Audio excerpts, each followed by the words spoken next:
నమస్తే ఫ్రెండ్స్, నేను మీ Errabelli Rajinikanth, political analyst.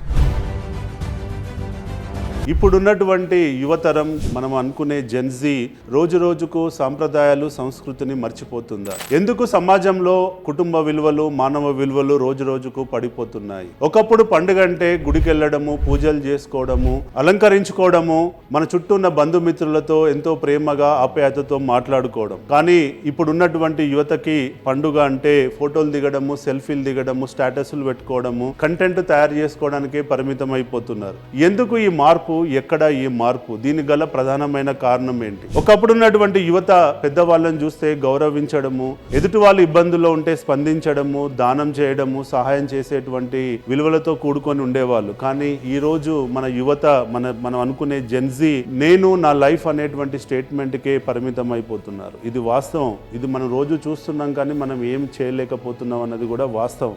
Modern గా ఉండడం తప్పు కాదు, కానీ మనకు, మన కుటుంబానికి, మన సమాజానికి మన సంస్కృతియే మూలాధారం. మన సంస్కృతిని దాటి మనం ప్రవర్తిస్తే మనము మన దేశానికి అన్యాయం చేసిన వాళ్ళం అవుతాం. పండుగలంటే కంటెంట్ కాదు, మన భవిష్యత్తుకి కనెక్షన్ అనే విషయాన్ని మనం రోజు రోజుకు మర్చిపోతున్నాం. సో కాబట్టి ఎందుకు మన యువత ఇలా ప్రవర్తిస్తుందో మనం వీడియోలో చాలా వివరంగా విశ్లేషించబోతున్నాం. కాబట్టి మీరు ఈ వీడియో చూడండి చివరి దాకా, మీ చుట్టూ ఉన్న మిత్రులతో కూడా షేర్ చేసుకోండి. అట్లీస్ట్ ఈ వీడియో చూసి 1,00,000 మంది అయినా మారుతారని చెప్పి మనం ఆశిద్దాం. నచ్చితే నా ఛానల్ని సబ్స్క్రైబ్ చేసుకోండి.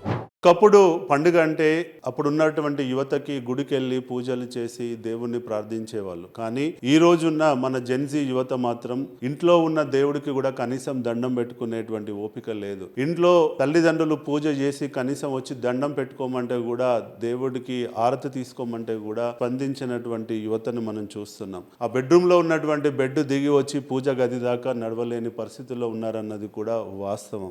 ఒకప్పుడు పండుగ అంటే తాతలు, నానమ్మలు, అమ్మమ్మలు, ఇంట్లో ఉన్న పెద్దవాళ్ళందరికీ కాళ్ళకి దండం పెట్టి ఆశీర్వాదం తీసుకునేటువంటి పరిస్థితి మనం చూసేవాళ్ళం. కానీ ఈ రోజున్న జెన్జీ యువతకి ఈరోజు ఇంట్లో పెద్దవాళ్ళు కనబడితేనే విసిగించుకునేటువంటి పరిస్థితి వస్తుంది. ఒకవేళ వాళ్ళు ఒక అడుగు ముందుకేసి వాళ్ళ దగ్గరికి రావడానికి ప్రయత్నిస్తే వాళ్ళపై ఎన్నో కోపాలు, తాపాలు చూపిస్తున్నటువంటి మన యువతను కూడా మనం చూస్తున్నాం. ఒకప్పుడు పండుగ అంటే ఇంటి ముందు ముగ్గులు వేయడము, వీధుల్లో ముగ్గులు వేయడము, ఇంటిని ఎంతో అలంకరించుకోవడము మనం చూసేవాళ్ళం. కానీ ఈ రోజుల్లో ఆ ముగ్గులు వేసే పరిస్థితి లేదు. ఎవరన్నా వచ్చి ముగ్గులు వేస్తే వాటికి సెల్ఫీలు తీసుకొని స్టేటస్లు పెట్టుకునేటువంటి మన యువతని మనం చూస్తున్నాం. ఒకప్పుడు ఇంట్లో వంటలు వండుతుంటే వెళ్ళి తల్లికి ఎంతో సహకరించేటువంటి యువత ఈ రోజు ఇంట్లో ఎవరో ఒకరు ముందుపడి వంటలు చేస్తుంటే వాటిని ఫోటోలు తీసి స్టేటస్లు పెట్టుకునేటువంటి యువతని మనం చూస్తున్నాం. ఒకప్పుడు యువత సిటీస్ నుంచి గ్రామాలకు వెళ్తే, ఒకప్పుడు తనతో చదువుకున్న స్కూల్ మేట్స్తో కానీ, కాలేజ్ మేట్స్తో కానీ వాళ్ళ ఓల్డ్ మెమొరీస్ని గుర్తు చేసుకోవడము, వాళ్ళ ఆ రోజుల్లో ఉన్నటువంటి స్టోరీస్ని మెమరైజ్ చేసుకోవడము, వాళ్ళు సిటీలో ఎలా ఉంటున్నారు, ఏం చేస్తున్నారు, ఏం సాధించారని చెప్పి డిస్కస్ చేసేటువంటి పరిస్థితి ఉండేది. కానీ ఈ రోజు ఉన్నటువంటి మన జెన్జీ యువత కనీసం బెడ్రూమ్ దాటి వీధుల్లోకి కూడా వెళ్లే పరిస్థితిలో లేరు అన్నది కూడా వాస్తవం. ఊరికి వెళ్ళినా కానీ అదే ఫోను, అదే సోషల్ మీడియా, అదే రీల్స్, అదే టెక్స్టింగ్,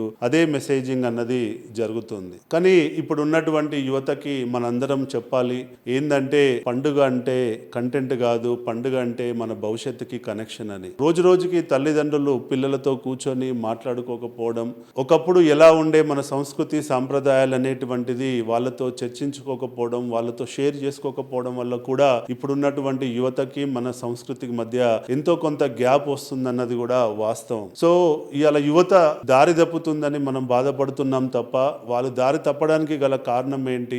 మనం ఇవ్వాల్సిన సమయాన్ని మనం ఇస్తున్నామా? వాళ్ళతో కూర్చొని మాట్లాడాల్సింది చేస్తున్నామా? మనము వాళ్ళు ఎక్కడ దారి తప్పుతున్నారు, ఏది అవసరము, ఏది అనవసరము, దేనివల్ల భవిష్యత్తు ఉంటుంది, దేనివల్ల భవిష్యత్తు ఉండదు, మన విలువలేంటి, మన సాంప్రదాయం ఏంటి అనేటువంటి అంశాలపై మనం వాళ్ళతో గనక మనసిప్పి మాట్లాడగలిగితే వాళ్ళల్లో ఎంతో కొంత మార్పు వస్తుందని చెప్పి నేను ఆశిస్తున్నా. కాబట్టి ఈ వీడియో చూసిన తర్వాత వాళ్ళతో కూర్చోండి, వాళ్ళతో మాట్లాడండి, పండుగ యొక్క విలువలేంటి చెప్పండి, వాళ్ళలో మార్పు తీసుకురావడానికి ప్రయత్నం చేయండి. జై హింద్.